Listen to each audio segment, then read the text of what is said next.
Good morning, everybody, and welcome to this morning's update on Tropical Storm Idalia. So, Tropical Storm Idalia is quickly intensifying, and as of 7 a.m. Central Daylight Time, Monday, August the 28th, Tropical Storm Idalia has maximum sustained winds of 65 miles per hour, a minimum central pressure of 989 millibars, and northerly movement at 8 miles per hour.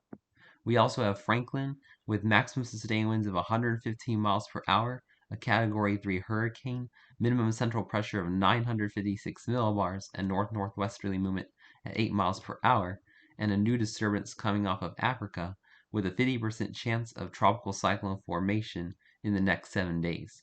But this video is going to focus on Idalia and the potential impacts across Florida and Cuba and the southeast. So looking at the latest Zoom Earth satellite imagery and cone for Idalia with 65 mile per hour sustained winds as of 8:30 a.m. Central Time, August the 28th. We have tropical storm warnings across the northeastern Yucatan, across areas like Cancun, and we now have hurricane warnings in effect across western Cuba, and tropical storm warnings in the western Florida Keys, and tropical storm watches in the central and eastern Florida Keys. So looking at this afternoon by 1 p.m., we're expecting a Category 1 hurricane with 75 miles per hour winds crawling to the north. By early tomorrow morning, 1 a.m. Central Time, an 80 mile per hour Category 1 hurricane moving to the north. Going into Tuesday afternoon, a 100 mile per hour Category 2 hurricane is now expected west of the Florida Keys.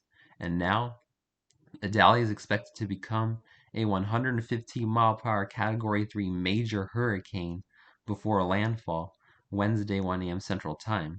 So, very dangerous situation unfolding across areas of the Florida Peninsula. Hurricane watches from Cape Coral through Tampa, through the Big Bend, up through Panama City Beach.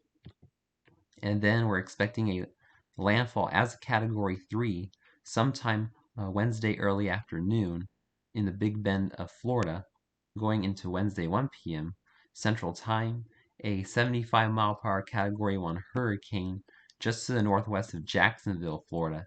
And then Idalia is expected to reemerge over the Atlantic as a 65 mile per hour tropical storm just east of Charleston, South Carolina by Thursday 1 a.m. Central Time. Going into Friday, Idalia is going to rapidly move to the east as she is picked up by a trough as a 60 mile per hour tropical storm. And then by Saturday 1 a.m., a 60 mile per hour tropical storm moving out to sea. So let's take a look at the key messages for Tropical Storm Idalia. Idalia is now forecast to become a major hurricane before it reaches the Gulf Coast of Florida. The risk continues to increase for life-threatening storm surge and dangerous hurricane-force winds along portions of the west coast of Florida and the Florida Panhandle, beginning as early as late Tuesday. Storm surge and hurricane watches are in effect for portions of the west coast of Florida and the coast of the Florida Panhandle, and residents in these areas should monitor updates to the forecast and follow any advice given by local officials. Areas of flash and urban flooding, some of it which may be locally significant, are expected across portions of the west coast of Florida, the Florida Panhandle, and southern Georgia Tuesday and Wednesday, spreading into portions of the eastern Carolinas Wednesday and Thursday. Hurricane-force winds are expected across portions of far western Cuba later today.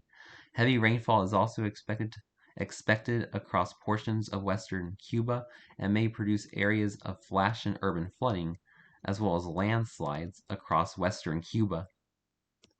So looking at the latest official cone from the National Hurricane Center, we're looking at a hurricane by this afternoon through Tuesday, a major hurricane by 1 a.m. Wednesday, hurricane across the Georgia-Florida border on Wednesday, Thursday, tropical storm skirting just south of Charleston, and tropical storm moving out to sea through Saturday.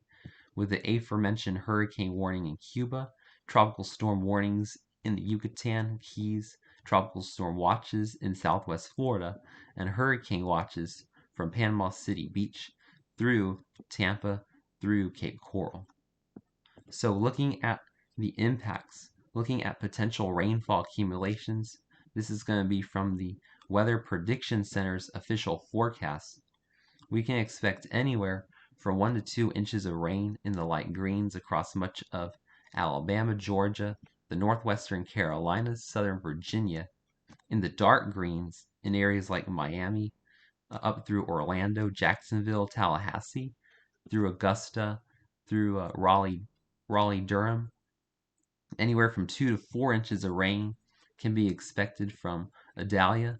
And then as we go into the yellow area across southeast Georgia, around Savannah, Charleston, and into central Florida, 4 to 6 inches of rain is expected. And once we start getting into these oranges, this is where we can expect anywhere from 6 to 10 inches of rain, including the Tampa, St. Petersburg area, and areas east of Tallahassee and west of Jacksonville near Valdosta, Georgia, as well as across southeastern South Carolina through Wilmington and Hatteras, North Carolina. So this is going to lead to a dangerous flooding threat across Florida and the Carolinas. So make sure you're preparing for this flooding threat from Idalia. And looking at the Weather Prediction Center's excessive flooding rainfall outlook, a moderate risk has already been issued from northern Florida through southeast Georgia, southeast South Carolina, and southern North Carolina in the red, massive slight risk in the yellow, covering most of Georgia, eastern Alabama, southeastern Tennessee, all of North Carolina, western, central South Carolina, and southern Virginia, down through Tampa, and then a marginal risk in the dark green area. And this is going to get upgraded as confidence increases.